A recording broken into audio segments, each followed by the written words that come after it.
आखिर क्या दिखा अंतरिक्ष में नासा के साइंटिस्टों को, जो उनके होश उड़ा दी, रातों की नींद छीन ली। नासा भी कांप गया जब अंतरिक्ष में साक्षात दिखे श्री विष्णु।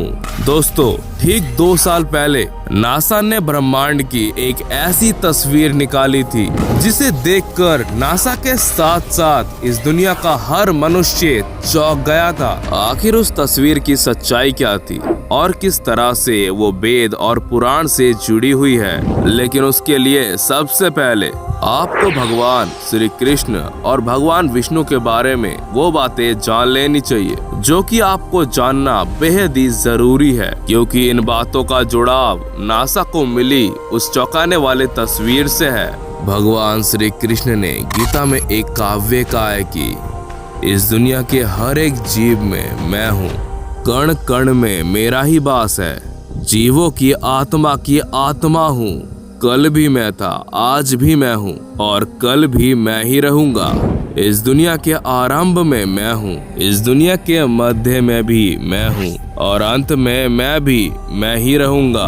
वहीं दूसरी तरफ अगर हम वेदों और ग्रंथों की तरफ नजर डालें तो पता चलता है कि भगवान विष्णु को 3 श्रेणी में बांटा गया है। पहला है महाविष्णु, मतलब वो पर ब्रह्म जिन्होंने इस संसार का बीज बोया और इस दुनिया में जो भी मौजूद है वो सब इन्हीं की वजह से है।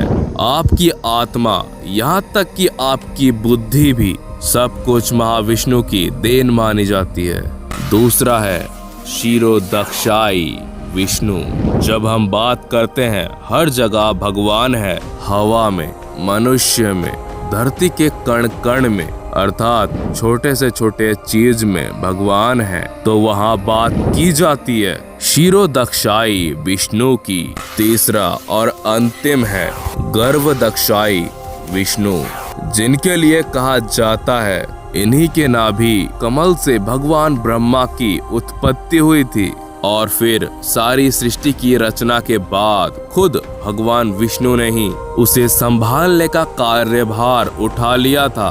ऐसे में आपको भी बहुत सारे धार्मिक ग्रंथों में क्षीरोदक्षाई विष्णु की तस्वीर देखने को मिल जाती होंगी, जो कि कोई काल्पनिक तस्वीर नहीं है, बल्कि वेद और पुराणों को समझकर ऐसी तस्वीर बनाई गई है।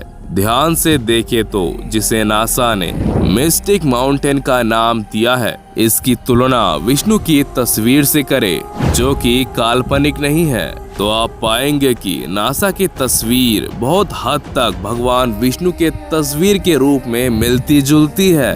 इतना ही नहीं, इसके बाद फिर से 2 महीने बाद नासा के टेलीस्कोप पर एक दूसरी तस्वीर खींची गई जिसे हैंड ऑफ गॉड का नाम दिया गया। इसे भी ध्यान से देखने के बाद आपको लगेगा कि किसी भगवान का हाथ आपके सामने है। जब ये वाली तस्वीर नासा द्वारा लोगों के बीच आई तो लोग चौंकने लगे और दोनों ही फोटो को भगवान से जोड़ते हुए बड़े ही तेजी से सोशल मीडिया पर वायरल करने लगे।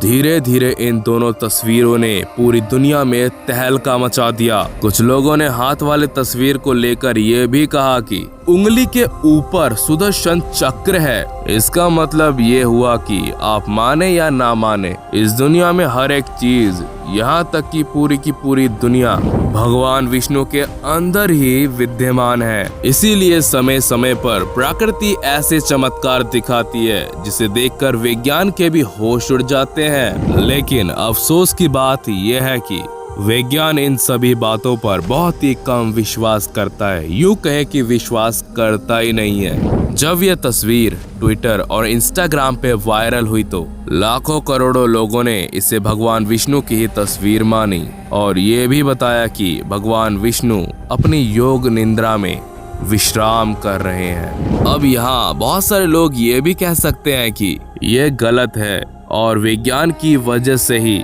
सब कुछ इस दुनिया में संभव हो पाया है। विज्ञान ने ही इस दुनिया को उत्पन्न किया है, ये मैं नहीं। भगवान पर आस्था ना रखने वाले वो कहते हैं। दोस्तों, आपके आसपास भी ऐसे विचार वाले व्यक्ति अवश्य होंगे और विज्ञान इसे सही साबित करने के लिए बिग बैंग थ्योरी सामने रख देते हैं, जिसके मुताबिक कहा गया है इस ब्रह्मांड की उत्पत्ति एक बड़े गोले के विस्फोट के कारण हुई है।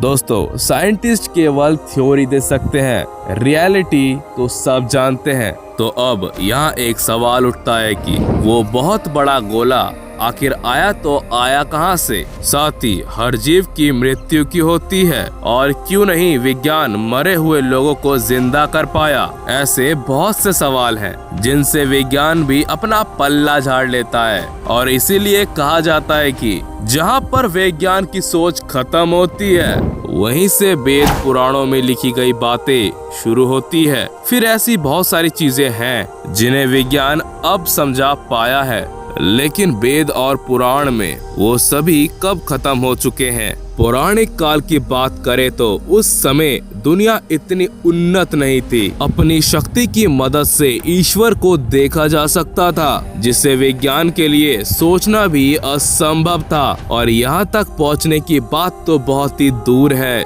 विज्ञान से जुड़े कई ऐसे लोग हैं जो ऐसी सकारात्मक शक्ति पर विश्वास करते हैं, लेकिन पूरी दुनिया के सामने ये जाहिर नहीं करते। दोस्तों, मैं आशा करता हूँ ये वीडियो आपको बहुत ही पसंद आई होगी।